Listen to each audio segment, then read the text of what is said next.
Welcome to Wealth Up, a channel about personal finance and building wealth. What does it mean to refinance your mortgage? Put simply, you're replacing your old mortgage with a new one. You typically do this only when you want to pull money or equity out of the asset, or when the interest rates are lower than your current rate, and it will bring you savings to your monthly payment. Typically, the rule of thumb is for it to be at least 1% lower. Interest rates are at all-time lows right now. And now is a great time if you bought more than 2 years ago to refinance. More to come later in the video.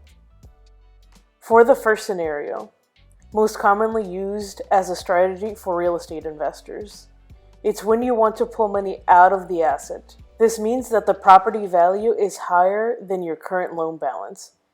And when you refinance, you will refinance at the new property value, and you will be able to get cash in your pocket from refinancing. For example, if you bought a house for $100,000 that needed some TLC, and you put in the time and work to do the repairs and get the house upgraded, and it is now worth $200,000, you can refinance for the $200,000 value, leave 20% equity, which would be $40,000 in this case. That means that the bank will loan you $160,000 for the house. The balance on the original loan is $75,000. This takes into account the original mortgage and you paying down that balance over time. This means that you will be getting $85,000 in your pocket from the refinance. This comes from the $160,000 current mortgage minus $75,000 is what is needed to pay off the original loan. Of course, you need to account for the cost of refinancing, which comes in the form of closing cost. For the second scenario, more likely to be the case for many, is to lower your interest rate. This will reduce your monthly mortgage payment and the amount of interest you are paying. However, note that if you refinance, you will be starting the mortgage all over again. If your new mortgage is for 30 years, you will start over and the clock is reset. If you have 15 to 20 years left on the mortgage, when you refinance, you want to consider a 15-year loan instead of starting over with a 30-year mortgage. This is important to keep in mind. I recently refinanced my mortgage on my primary residence. The reason for this was to reduce my interest rate.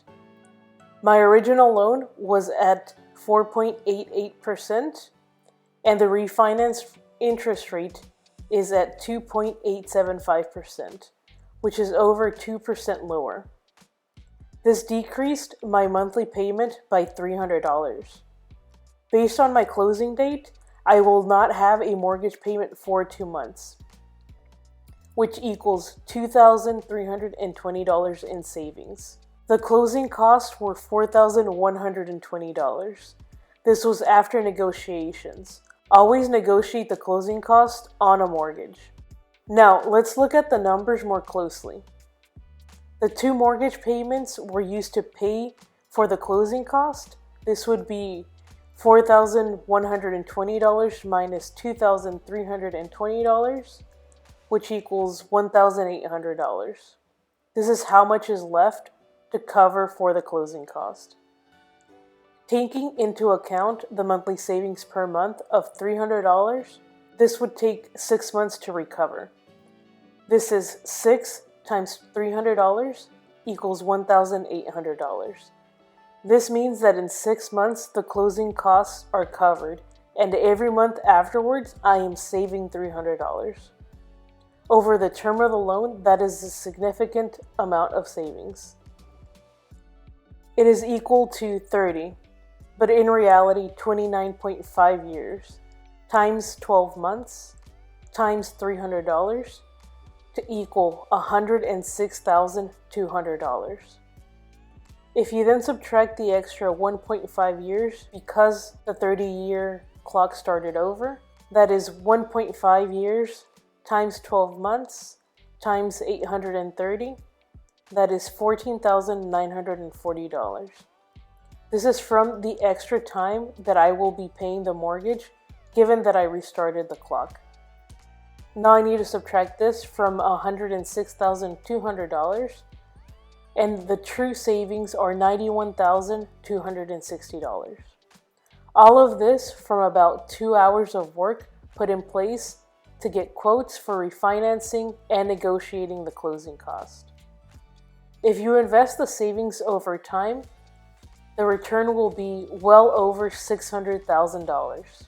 This is a $300 investment for 30 years at a 10% growth, which equals almost $619,000. With these numbers, it is an easy decision to make on refinancing. I'll do this all day, every day. If you are thinking about refinancing, this is the type of analysis to be done. How much are your closing costs? How much are you saving per month?